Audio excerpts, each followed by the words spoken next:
Dear students, आज हम bioenergetics and ATP cycle chapter में डीएनए पॉलीमराइजेशन के बारे में स्टडी करेंगे। और आज के इस वीडियो में हम डीएनए स्ट्रक्चर और different types of DNA replication methods के बारे में पढ़ेंगे। जनरली हम डीएनए की बात करें तो यूकैरियोटिक सेल्स में डीएनए वो क्रोमोसोम्स की फॉर्म में ऑर्गेनाइज्ड रहता है और सभी लिविंग बींग्स में, लिविंग सेल्स में डीएनए पाया जाता है और कुछ वायरसेस में भी डीएनए पाया जाता है। इसमें जेनेटिक इंफॉर्मेशंस होती है और बॉडी में जो प्रोटीन सिंथेसिस होता है, इनकी इंफॉर्मेशन सारी डीएनए में ही पाई जाती है, जो कि ट्रांसक्रिप्शन के द्वारा आरएनए प्रोड्यूस करता है और आरएनए फिर प्रोटीन सिंथेसिस को ट्रांसलेट करता है। तो आज हम डीएनए स्ट्रक्चर की बात करते हैं। तो सबसे पहले विलियम अस्बरी ने 1938 में एक्सरे डिफ्रैक्शन मेथड के द्वारा ये बताया कि डीएनए मॉलिक्यूल है वो 3 डायमेंशनल स्ट्रक्चर होती है, जिसमें 2 पॉलीन्यूक्लियोटाइड चेन्स पाई जाती है और इन पॉलीन्यूक्लियोटाइड चेन्स में जो न्यूक्लियोटाइड होते हैं ये डीएनए की जो लॉन्ग एक्सिस होती है इसके परपेंडिकुलर अरेंज्ड होते हैं। इन्होंने ये भी बताया कि डीएनए की जो पॉलीन्यूक्लियोटाइड चेन है, इन दोनों के बीच में 2 पॉलीन्यूक्लियोटाइड चेन पाई जाती है और इन दोनों के बीच में एक फिक्स डिस्टेंस पाई जाती है। इसके बाद में विल्किंस, फ्रैंकलिन और गोल्डिंग ने बताया कि डीएनए की जो पॉलीन्यूक्लियोटाइड चेन्स होती है ये एक दूसरे के ऊपर गुथी हुई होती है, ट्विस्टेड होती है, इंटरट्विन्ड होती है और इस फैशन को, इस पैटर्न को हम डबल हेलिक्स के नाम से जानते हैं। इसमें 2 सक्सेसिव न्यूक्लियोटाइड्स के बीच में डिस्टेंस 3.4 एंगस्ट्रॉम पाई जाती है और एक जो डबल हेलिक्स पैटर्न की बात करें तो इसमें एक जो टर्न होता है, इस टर्न में 10 न्यूक्लियोटाइड्स पाए जाते हैं और इस टर्न की डिस्टेंस होती है वो 34 एंगस्ट्रॉम पाई जाती है। इसके बाद में हम बात करते हैं इस डायग्राम की, जिसमें 2 डीएनए के डायग्राम्स दिखाए गए हैं। एक डबल स्ट्रैंड को शो कर रहा है, दूसरा हेलिकल जो पैटर्न है, अरेंजमेंट है, उसको बता रहा है। तो हम पहले बात करते हैं डबल स्ट्रैंड डायग्राम की। तो इसमें जो डीएनए की बैकबोन है, जो कि डीऑक्सीराइबोज और फॉस्फेट के अल्टरनेट अरेंजमेंट से बनती है, दोनों स्ट्रैंड में डीऑक्सीराइबोज और फॉस्फेट एज ए बैकबोन पाए जाते हैं और यहाँ पर डीऑक्सीराइबोज शुगर के साथ नाइट्रोजन बेसेस बॉन्डेड रहते हैं और ये बेसेस डिफरेंट टाइप्स के होते हैं, पिरिमिडिन, प्यूरिन बोलते हैं और पिरिमिडिन और प्यूरिन के भी कई टाइप्स होते हैं। इन नाइट्रोजन बेसेस के बीच में एक वीक इलेक्ट्रोस्टैटिक अट्रैक्शन फोर्स पाया जाता है, जिसको हम हाइड्रोजन बॉन्डिंग के नाम से जानते हैं। ये फोर्स इन दोनों स्ट्रैंड को बाइंड अप करके रखता है, जोड़े रखता है। अब हम बात करते हैं हेलिकल मॉडल की। तो हेलिकल मॉडल में ये हेलिकल पैटर्न दिखाया गया है और इसमें जो हम एक टर्न की बात कर रहे थे जिसमें 10 न्यूक्लियोटाइड पाए जाते हैं, ये टर्न यहाँ से लेकर यहाँ तक होता है और इसकी जो डिस्टेंस होती है वो 34 एंगस्ट्रॉम होती है और इसमें टोटल नंबर ऑफ न्यूक्लियोटाइड्स 10 पाए जाते हैं। यहाँ पे ये different types of nitrogen bases बताए हैं, प्यूरिन, पिरिमिडिन्स। अब हम बात करते हैं वॉटसन एंड क्रिक मॉडल की। तो James Watson and Francis Crick ने 1953 में डीएनए का 3 डायमेंशनल मॉडल दिया था और इस मॉडल की जो इम्पोर्टेंट बातें हैं वो हम डिस्कस करेंगे। तो यहाँ पे जो फर्स्ट पॉइंट है, इसमें हम देखते हैं कि जो DNA model Watson and Crick ने दिया है, इसमें इन्होंने बताया कि दोनों पॉलीन्यूक्लियोटाइड चेन होती है वो एक दूसरे पर ट्विस्टेड होती हैं और हेलिकल फैशन में अरेंज्ड होती है और डबल हेलिक्स फॉर्म है वो बनाती है। इसके बाद में हम डीएनए की बैकबोन की बात करें तो इसमें डीऑक्सीराइबोज शुगर और फॉस्फेट जो ग्रुप है वो डीएनए की बैकबोन बनाता है। और ये जो डबल स्ट्रैंड है डीएनए के, ये राइट हैंडली कॉइल्ड होते हैं।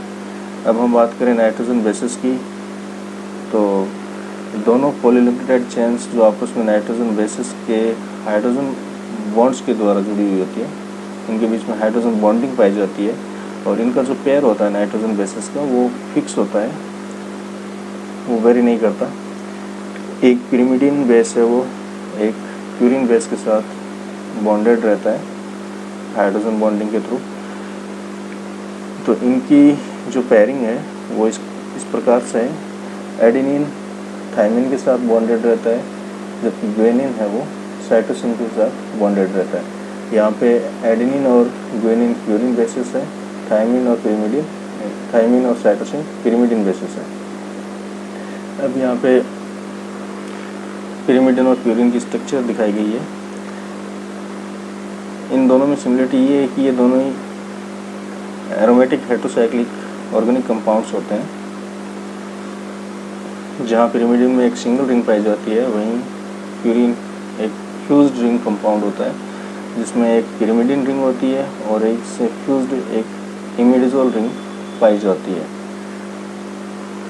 इन नाइट्रोजन बेसिस में नंबर ऑफ हाइड्रोजन बॉन्ड्स की बात करें तो साइटोसिन और ग्वेनिन के बीच में 3 हाइड्रोजन बॉन्ड पाए जाते हैं, जबकि एडेनिन और थायमिन के बीच में 2 हाइड्रोजन बॉन्ड पाए जाते हैं। दोनों स्ट्रैंड जो डीएनए मॉलिक्यूल में पाए जाते हैं, इनके बीच में फिक्स दूरी पाई जाती है जो कि 20 एंगस्ट्रॉम होती है।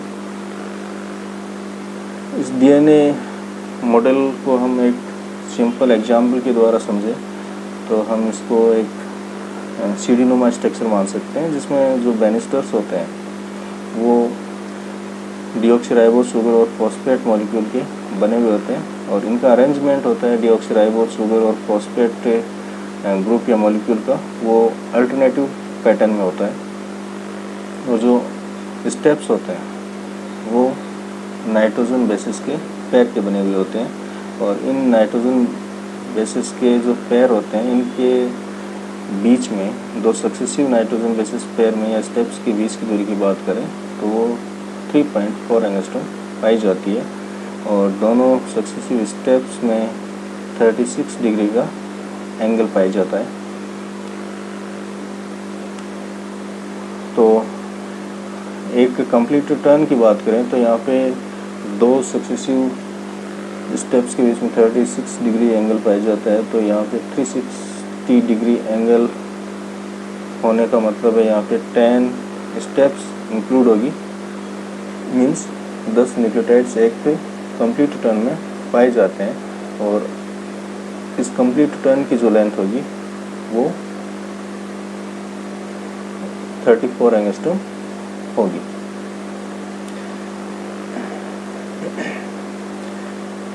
अब हम बात करते हैं different types of nitrogen bases की। तो थायमिन, साइटोसिन, यूरेसिल, ये तीनों पिरिमिडिन बेस होते हैं और एडेनिन, ग्वेनिन की बात करें तो ये प्यूरिन बेस होते हैं। अब हम बात करते हैं रेप्लिकेशन ऑफ डीएनए की। तो जो मोस्ट इम्पोर्टेंट फंक्शन होता है डीएनए का वो होता है self directed reproduction. DNA replication के द्वारा अपनी डुप्लीकेट्स बनाता है,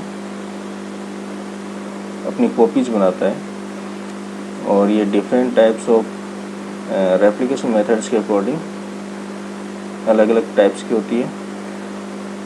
सेल डिवीजन प्रोसेस में जो सेल डिवीजन स्टार्ट होता है उससे पहले इंटरफेज स्टेज में डीएनए रेप्लिकेट होता है और डॉटर डीएनए मॉलिक्यूल्स बनाता है।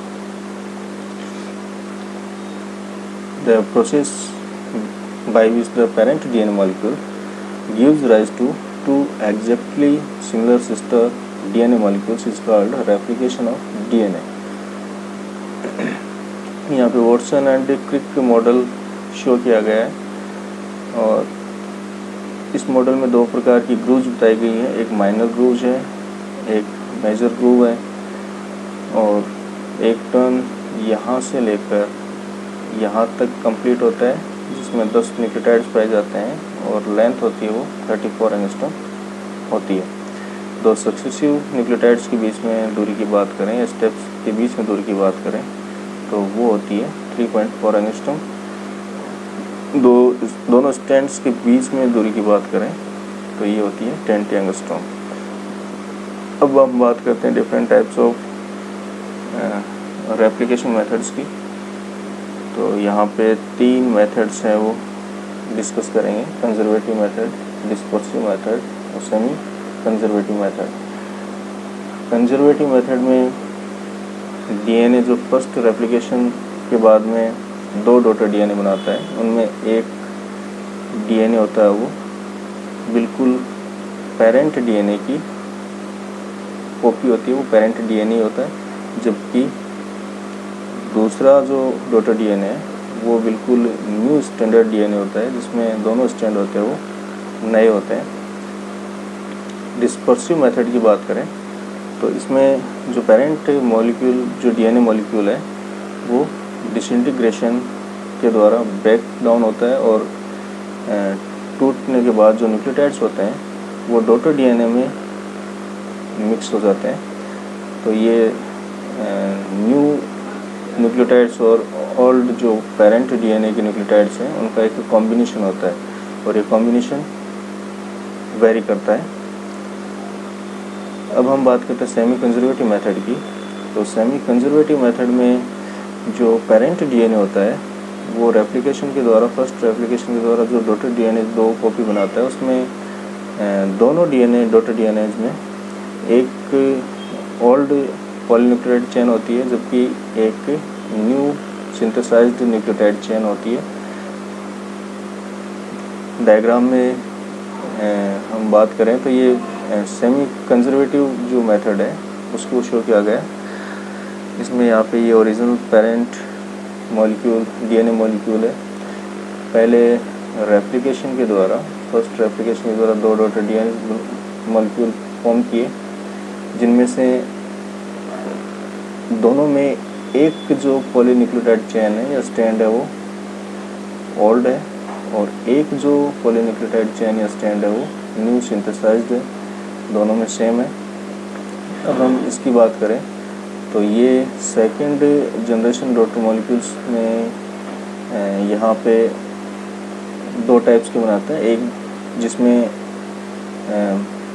पेरेंट डीएनए की पॉलीन्यूक्लियोटाइड चेन होती है, एक न्यू सिंथेसाइज्ड पॉलीन्यूक्लियोटाइड चेन या स्टैंड होता है, जबकि दूसरे में एक यहाँ पे जो था न्यू वो होगा पॉलीन्यूक्लियोटाइड चेन और एक जो इस प्रोसेस के दौरान नई जो न्यूक्लियोटाइड चेन बनी है, पॉलीन्यूक्लियोटाइड चेन बनी है, वो होती है। जनरली हम इस डायग्राम से देख सकते हैं जो कंजर्वेटिव मेथड है उसमें जो 2 डॉटर डीएनए बने हैं फर्स्ट रेप्लिकेशन प्रोसेस के बाद में, उसमें एक डॉटर डीएनए में दोनों स्टैंड है वो ओल्ड है, जबकि दूसरे डॉटर डीएनए में दोनों स्टैंड है वो न्यू है। अब हम सेमी कंजर्वेटिव की बात करें तो यहाँ पे जो 2 डॉटर डीएनए बने हैं वो दोनों सिमिलर हैं, दोनों में एक स्टैंड है वो ओल्ड है और एक स्टैंड है वो न्यू सिंथेसाइज्ड है। अब हम बात करते हैं डिस्पर्सिव मेथड की। तो यहाँ पर हमने बात की थी कि ये जो पेरेंट जो डीएनए मॉलिक्यूल है वो न्यूक्लियोटाइड्स में टूट जाता है और रेप्लिकेशन के दौरान डॉटर डीएनए के साथ मिक्स होके मिक्स स्टैंड्स बनाता है जिनमें न्यू सिंथेसाइज्ड न्यूक्लियोटाइड भी होते हैं और ओल्ड पेरेंट जो डीएनए है मॉलिक्यूल उसके न्यूक्लियोटाइड्स भी मिक्स होते हैं। थैंक यू, आज के लिए इतना ही, बाकी हम नेक्स्ट वीडियो में स्टडी करेंगे।